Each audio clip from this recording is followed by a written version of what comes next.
Oi, turma. Boa noite, tudo bem? Meu nome é Viviane, para quem não me conhece.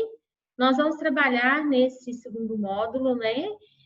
A disciplina Saúde do Idoso, que eu amo tanto, né?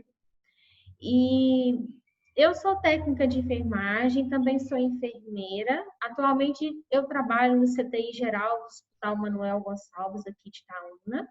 Eu atuei no período de 2010 a 2019 no Serviço Móvel de Urgência aqui de Itaúna, né, da nossa cidade, o SAMU. E gosto muito da urgência e emergência, mas também gosto muito de falar de saúde do idoso. Então, é um prazer estar aqui com vocês, espero aprender com vocês, espero poder passar um pouquinho de conhecimento e eu confesso que está sendo um grande desafio ser professor online, né? Com todas as dificuldades, a gente mexe aqui, mexe ali, consegue, né, chegar lá. Espero em breve poder nos encontrarmos para nos conhecermos melhor na sala de aula, né? Para poder fazer, ver mais, ter mais contato, né? Ter um contato mesmo com vocês. Estou já ansiosa para conhecer cada um de vocês. Eu vou projetar aqui os nossos slides. Hoje vamos iniciar nossa primeira aula. Eu vou enviar os exercícios através do Google Forms. Vocês vão simplesmente receber o link no e-mail de vocês. Na verdade, eu vou mandar o e-mail, o link, o material para vocês, por uma aluna. Ela vai enviar para vocês depois, porque parece que essa turma não tem e-mail de turma, né? Pelo que eu fiquei sabendo. Se tiver, vocês podem me enviar o e-mail de turma também, que eu consigo enviar todo o material para vocês estudarem. E aí, não tem dificuldade, eu acho que todos os professores estão trabalhando com esse Google Forms para enviar as atividades, porque é um meio de ficar mais organizado, mais seguro para vocês em relação de notas, mais fácil para todo mundo. E é simplesmente vocês clicarem lá no questionário, responder e enviar de volta para mim, que eu recebo no meu e-mail de cada um, tá bom? Então, vou projetar os nossos slides. Hoje nós vamos iniciar, né, falando da introdução da saúde do idoso. Então, nosso cronograma, nós vamos ver, né, durante esse semestre, a introdução ao envelhecimento, a atenção à saúde da pessoa idosa, as alterações relacionadas com a idade, os aspectos dos cuidados da saúde do idoso, os distúrbios da pressão arterial e a peculiaridades em diabetes mellitus no idoso, as síndromes geriátricas, os distúrbios na saúde mental do idoso.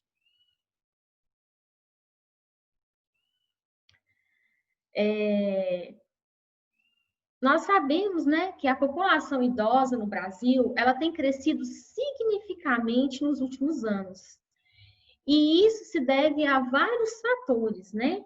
Dentre os quais podemos citar a queda do número do nascimento, né? As pessoas não estão fazendo tantos filhos mais, igual eram antigamente, e o aumento da expectativa de vida. Então, assim, a saúde do idoso, ela se destacou, né, na população brasileira. Então, com isso foi estimulado o desenvolvimento das especialidades médicas, né, a gerontologia, a geriatria. O Ministério da Saúde teve que implantar uma política da atenção da saúde do idoso, né, como assim tem várias outras políticas, né, públicas. Devido a esse crescimento, né, do número de idosos, o Ministério da Saúde, né, ele teve que criar essa política nacional do idoso, que inclusive vamos ver mais à frente. Com isso, né, ganhou importante espaço na enfermagem. Com isso tudo, a enfermagem ganhou mais espaço para trabalhar. E a atuação da enfermagem na questão da saúde do idoso, ela é bem extensa, que nós vamos ver aqui logo depois.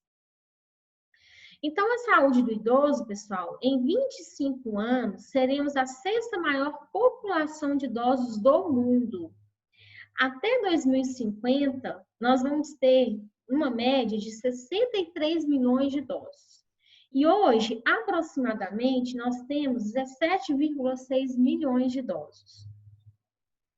De acordo com o DataSUS, a taxa de mortalidade em relação, falando dos idosos, 37% são doenças cardiovasculares, 16,7% são pelas neoplasias, 13% as doenças respiratórias, 7,5% por doenças metabólicas e 3% por causas externas, acidentes, né, quedas da própria altura, as fraturas de fêmur, de membros.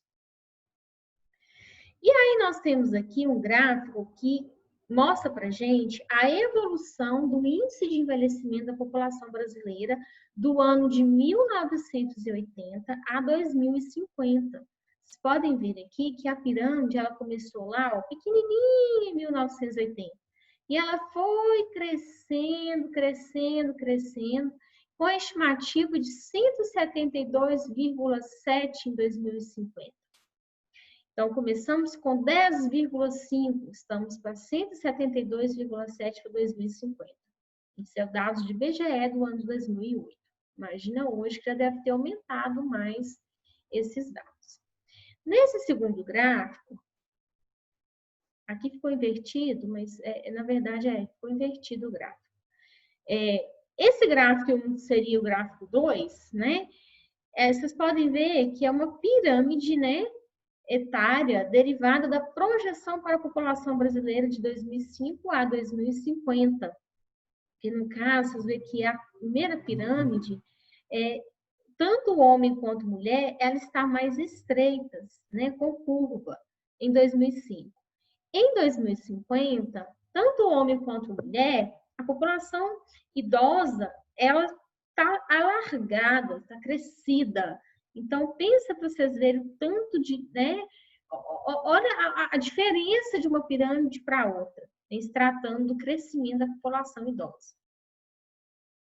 Então, quando eu falei que, devido ao crescimento da população idosa, a enfermagem ganhou um grande espaço, vocês podem ver aqui que a enfermagem tem como atuação, quando se trata de idoso, em vários campos. Por exemplo, na saúde da família, que é nos SF, nos PSF, né? É um público-alvo muito grande desse ambiente de trabalho. Em hospitais, há muitos idosos, principalmente em pós-operatórios de fêmur, né? Com infecções de pulmonares, diabetes, hipertensões, doenças cardiovasculares. Em clínicas para idosos, lar dos idosos, atendimento domiciliar terapêutico, né? O que mais tem esse campo, ele é extenso demais, eu digo, porque principalmente para o técnico de enfermagem, né? Os home care estão cada dia mais crescendo, em centros comunitários e etc. Tem vários outros campos aí que eu, né, às vezes não lembrei para citar para vocês. E aí, conceituando a saúde do idoso, podemos dizer que saúde, de acordo com a Organização Mundial de Saúde, ela é definida como um estado de completo bem-estar físico, psíquico e social, e não somente ausência de doenças. Então, o estado de saúde do indivíduo ele vai depender da alocação de recursos em setores como a educação, a alimentação, a infraestrutura sanitária e habitacional, os incentivos ao trabalho, promoções ao estilo de vida saudável, né, com atividades de lazer e cuidados com o meio ambiente. Então, saúde não é só um bem-estar completo físico, psíquico e social, assim como um conjunto de fatores que foi citado abaixo, é uma boa alimentação, uma vida, né, uma vida diária de atividade física, estilo de vida saudável, né, lazer, ter direito no contexto de viver bem no geral. Então, isso é considerado, né, a saúde do idoso. Então, tem alguns conceitos muito importantes que temos que saber. Então, o que é envelhecimento? Então, de acordo com a OPAS, que é a Organização Pan-Americana de Saúde, Envelhecimento é um processo sequencial, individual, acumulativo, irreversível, universal, não patológico de deterioração de um organismo maduro, próprio a todos os membros de uma espécie, de maneira que o tempo se torne menos capaz de fazer frente ao estresse do meio ambiente e, portanto, aumente sua possibilidade de morte. Então, pessoal, envelhecimento nada mais é que as alterações morfológicas e fisiológicas que aparecem com a ação do tempo. Envelhecemos no dia a dia, a cada dia envelhecemos, né? Nascemos, vamos crescendo, crescendo, crescendo, até chegar na idade adulta e a idade de idoso. Então, é considerado uma pessoa idosa o indivíduo que tem a partir de 60 anos de idade. Então, 60 anos de idade é considerado uma pessoa idosa. Vamos ver nas próximas aulas que a pessoa idosa ela tem muitos benefícios e direitos, tá? Através da política nacional, né, do idoso que o Ministério da Saúde lançou. Então, o envelhecimento ele pode ser, né, definido como um processo natural. Envelhecer é natural. Eu tenho que me envelhecer. Cada ano que eu faço aniversário, eu tenho um envelhecimento, um novo ciclo de vida. Não é isso? Então, eu vou envelhecer com um processo natural, né? Com uma diminuição progressiva da reserva funcional. Ou seja, cada ano que passa, de acordo com eu vou ficando mais velha, eu vou me sentindo diferenças no meu próprio corpo, tá? Então, isso é o envelhecimento. Senescência e senilidade. É de suma importância para nós profissionais de saúde, que lidam principalmente, que trabalham diretamente com esses pacientes idosos, conhecer e distinguir as alterações fisiológicas do envelhecimento. Que aí nós temos esses dois temas muito importantes, que é a senescência e a senilidade. A senescência, pessoal, é o envelhecimento natural. É nós a cada dia, a cada ano que passa, né? É o que as condições normais, né? Não costuma provocar qualquer problema. Então, é um envelhecimento natural. A senilidade é o envelhecimento patológico. É quando já inicia uma doença, um diabetes, uma hipertensão, né? Eu sofri um acidente, fiquei ali dependente, né? Por causa daquele acidente, tive uma fratura de fêmur, estou debilitada, precisando de uma fisioterapia, né? O estresse emocional, depressão, né? Quando se trata, no geral, emocional, psicológico no geral. Então, nisso vai ocasionar uma condição que necessita de assistência. Então, quando eu tenho algum problema que eu necessito de algum tipo de assistência, seja, isso é uma senilidade. Então, a senescência é o processo natural do envelhecimento. Isso é muito importante, não se esqueça.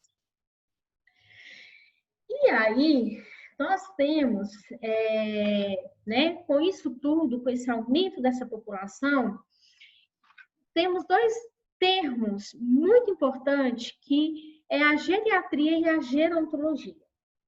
A geriatria é o estudo que lançou, né, com esse aumento dessa população, o estudo da velhice, que ela estuda a fisiologia, a patologia, diagnóstico e controle dos distúrbios e doenças desses idosos. Então, trata de um ramo da medicina que foca no estudo desses tipos de pacientes, na prevenção e no tratamento de doenças, né, e incapacidades dessas idades avançadas. Então, a geriatria, né, é um estudo para esse público da idade avançada, né? Ele vai focar em prevenir e tratar doenças desse público. A gerontologia, gero, vem do grego, que é envelhecimento. E logia é estudo. Então, podemos dizer que é um campo multidisciplinar que tem origem nas ciências biológica, psicológica e sociológica. Então, ela é o campo de estudo que investiga as experiências de velhice e envelhecimento em diferentes contextos socioculturais e históricos, abrangendo aspectos do envelhecimento normal e patológico.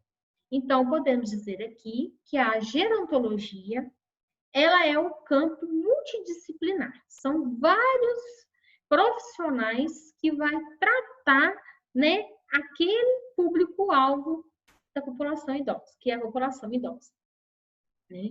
Tem o psicólogo, tem o fonoaudiólogo, tem a fisioterapia, o enfermeiro, o médico e assim sucessivamente. Os cuidadores de idosos, técnico de enfermagem.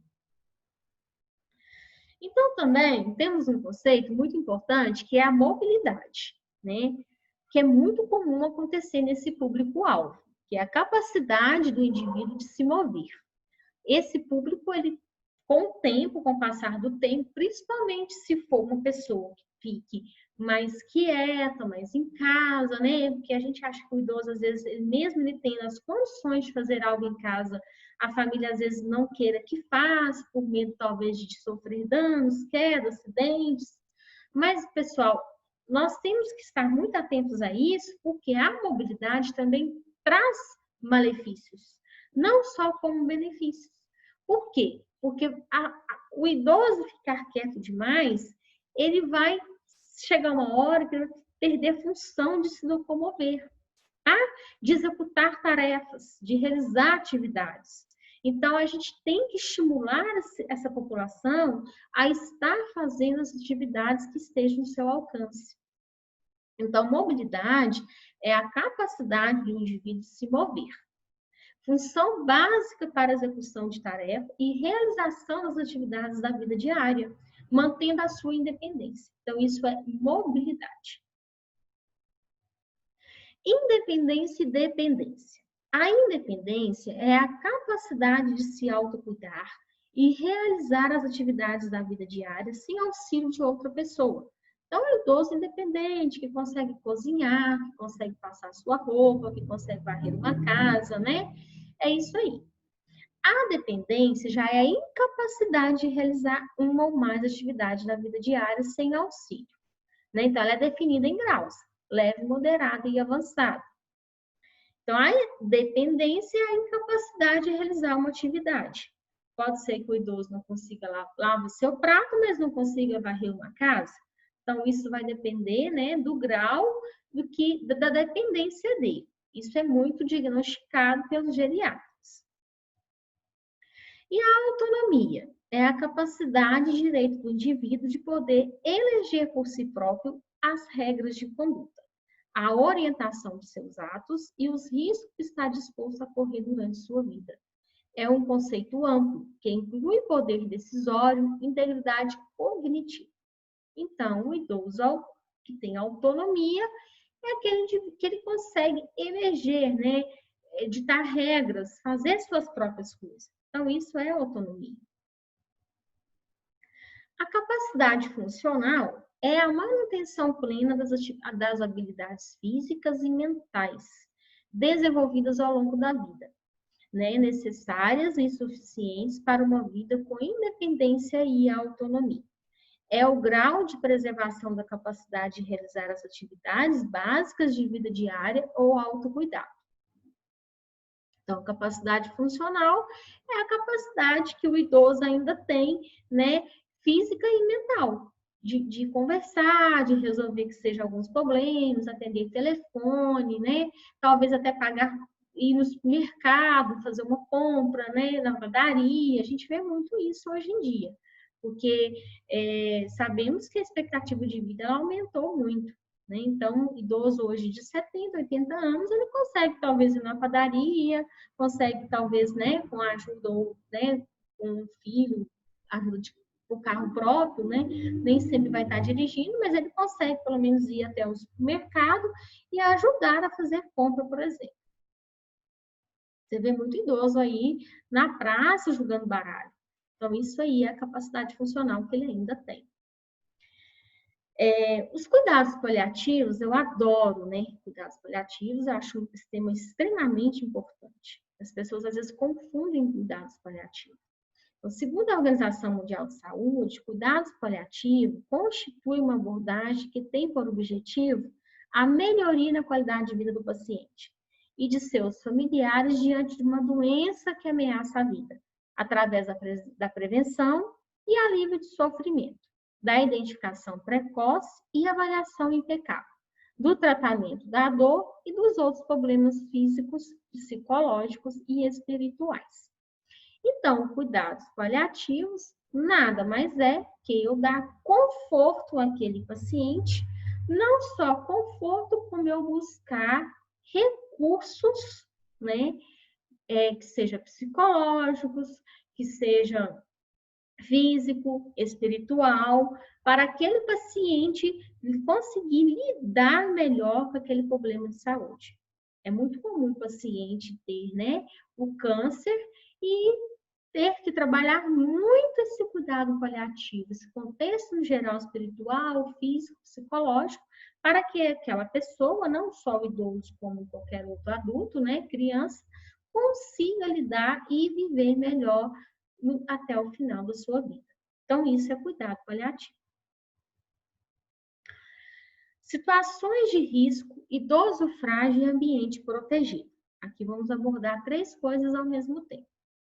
A palavra fragilidade, ela encontra em muitas definições.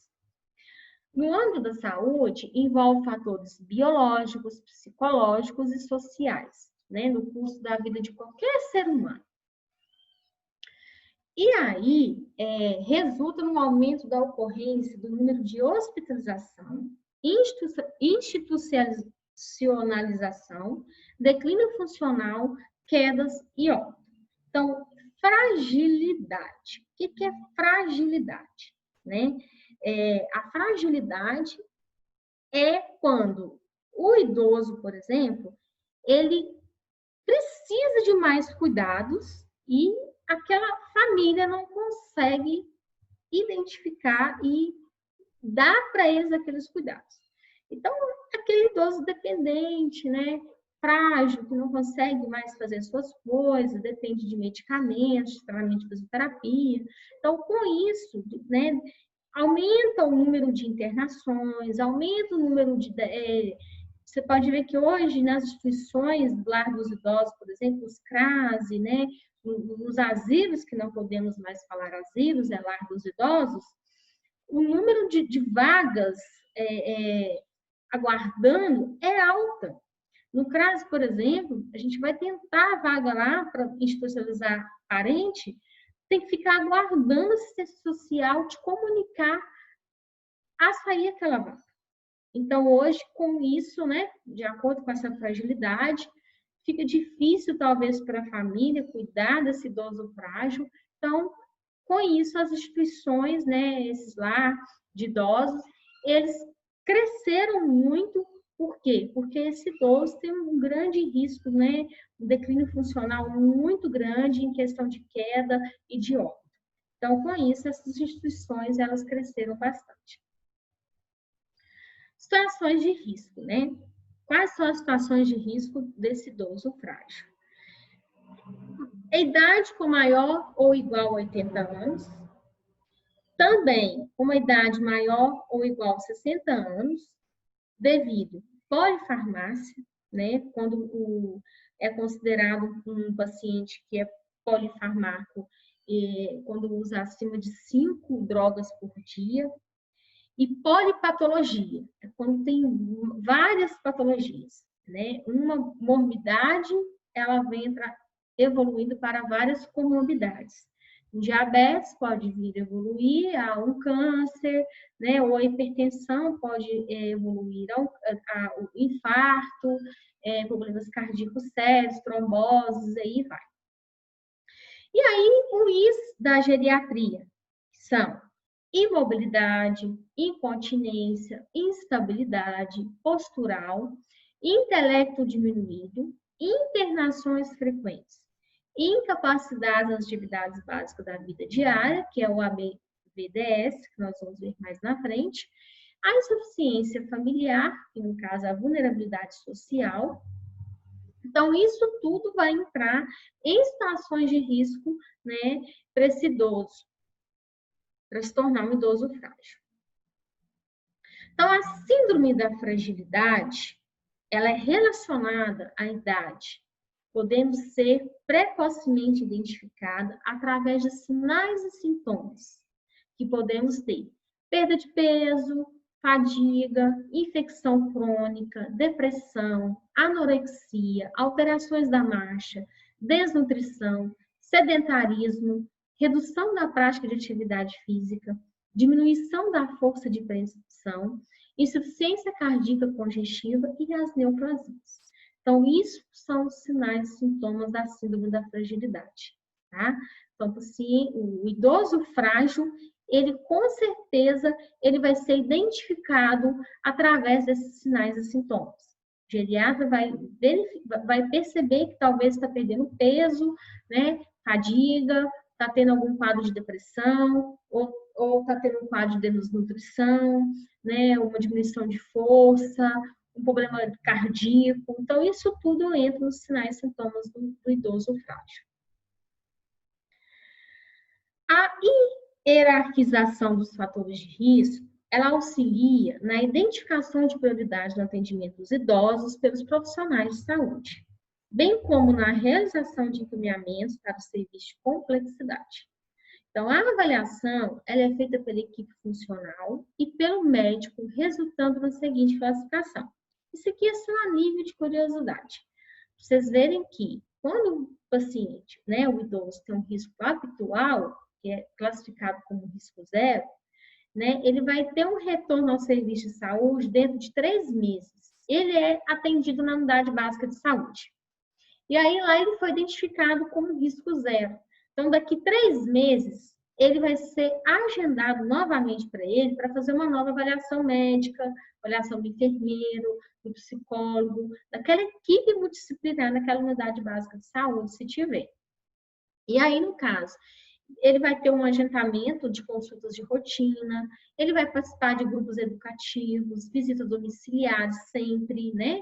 Os agentes comunitários de saúde vão estar fazendo aquelas visitas. Ele vai ter também um serviço de reabilitação e monitoramento. E aí, o risco 2 é considerado risco alto, que vai ser atendimento, realização de procedimentos e encaminhamentos. Então, esse paciente, né, esse idoso, ele vai ser atendido, vai ser um idoso talvez mais grave, que vai ser preciso fazer algum tipo de procedimento, talvez ele tenha uma fratura de fêmur, por exemplo, vai ter que fazer uma cirurgia, ou vai ter que fazer um cateterismo, né, colocar um stent, e aí com isso ele vai ser encaminhado. E aí, ainda na avaliação funcional, ela é fundamental para determinar não só o comprometimento funcional da pessoa idosa, mas também a sua necessidade de auxílio. Então, nem sempre essa avaliação funcional vai preocupar só com o comprometimento. Aquela pessoa está dependente de outra pessoa. Mas sim também se ela, né, precisa de auxílio, de ajuda de todas as outras formas. Né? Ela vai representar a maneira de medir se uma pessoa é ou não capaz de desempenhar as atividades necessárias para cuidar de si mesma. Então, isso já vai avaliar o AVD e o AIVD, que o AVD é a atividade de vida diária. E aí o AIVD é a atividade instrumental da vida diária. Então, ela vai ser dividida nessas duas atividades. A atividade de vida diária, que é o AVD, ela vai estar relacionada ao autocuidado, né? No caso da limitação do desempenho, requerendo a presença de um cuidador para auxiliar a pessoa idosa a desempenhá-las. Então, atividade de vida diária, ele vai precisar de alguém para ajudar, para auxiliar.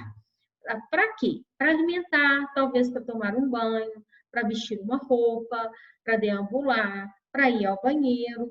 Então, para manter controle das suas necessidades fisiológicas, troca de fralda, né? Para mobilizar ele. Então, isso tudo vai entrar na atividade de vida diária.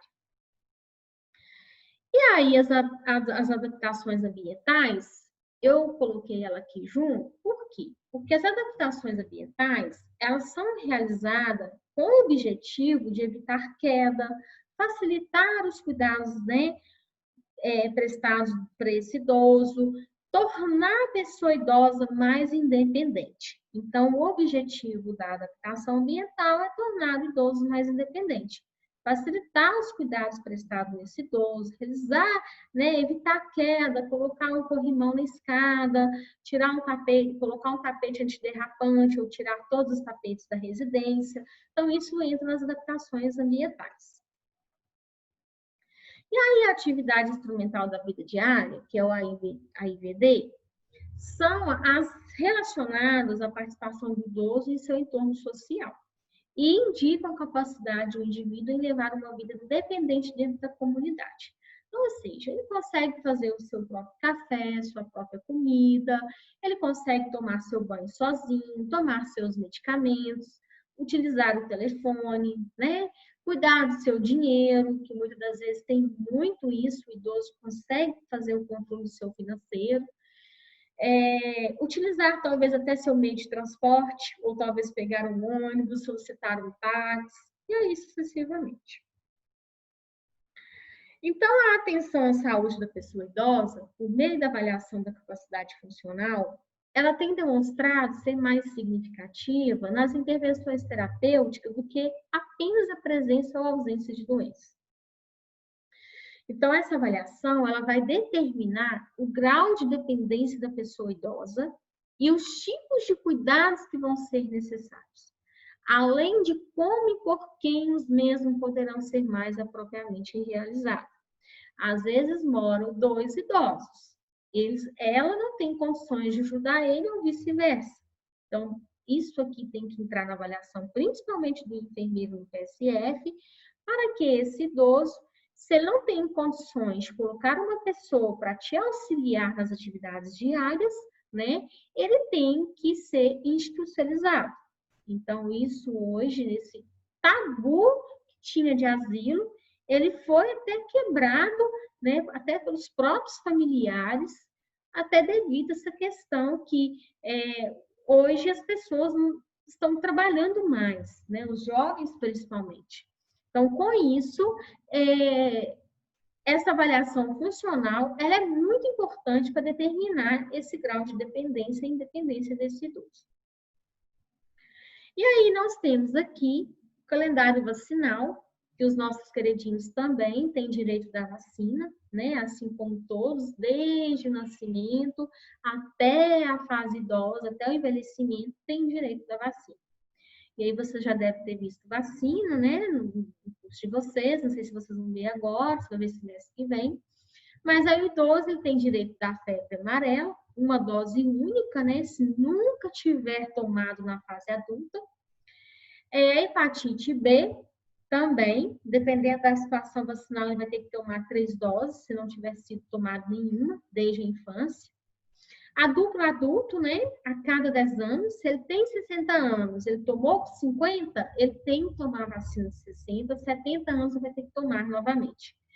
E a pneumococa 23 valente, né? Dependendo das condições clínicas dele, principalmente se for uma pessoa idosa com problemas pulmonares graves, o pneumologista, principalmente, ele indica, ele passa essa receita para ele vacinar para evitar pneumonias frequentemente, porque é muito comum o idoso ter pneumonias anuais, né? Até mesmo nem anuais, às vezes tem pneumonias consequentemente mesmo. O hospital é muito comum ter internações diárias de idosos com pneumonia frequente.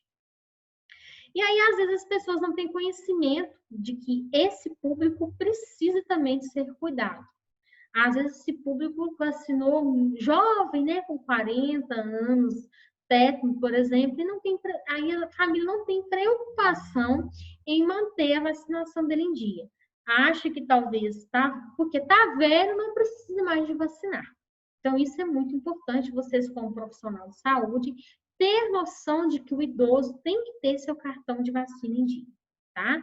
Se forem trabalhar em instituições lá dos idosos, se for trabalhar em domiciliar, preocupem com essa questão da vacinação, principalmente da pneumococa. tá? Pneumocócica. Então, o envelhecimento, ele é um grande desafio para as autoridades sanitárias, né? Por quê? Porque o idoso consome mais os serviços de saúde, tanto da fisioterapia, tanto da fonoaudiologia, tanto da médica, tanto da enfermagem, no geral, equipe multidisciplinar. As internações são mais frequentes, o tempo de ocupação no leito é maior do que as outras faixas etárias, sem dúvida. Então, isso é um grande desafio, que é muito gasto para as autoridades, né, sanitárias. E aí, por hoje é só isso, tá? Falando só um pouco da introdução da saúde do idoso. Eu vou encaminhar para vocês, através do Google Forms, como eu disse no início, a nossa atividade dessa aula. E eu vou enviar pelo e-mail de uma aluna, acho que da Mônica, e ela vai enviar para vocês. Eu peço encarecidamente que, se tiverem dúvidas para acessar o Google Forms, estiverem com dificuldade, façam contato comigo que eu auxilio vocês. Mas não tem segredo, não é difícil, vocês vão só clicar lá na imagem, responder o questionário e me enviar de volta, tá? E aí é isso. Por hoje, muito obrigada. Foi um prazer estar aqui. E aqui essa mensaginha para vocês. Que ficar velho é obrigatório. Agora, crescer é opcional. E respeitar a pessoa idosa é tratar o próprio futuro com respeito. Então, eu acho essa frase fantástica, né? Porque o envelhecimento está com todos nós. Um beijo para todos e até mais.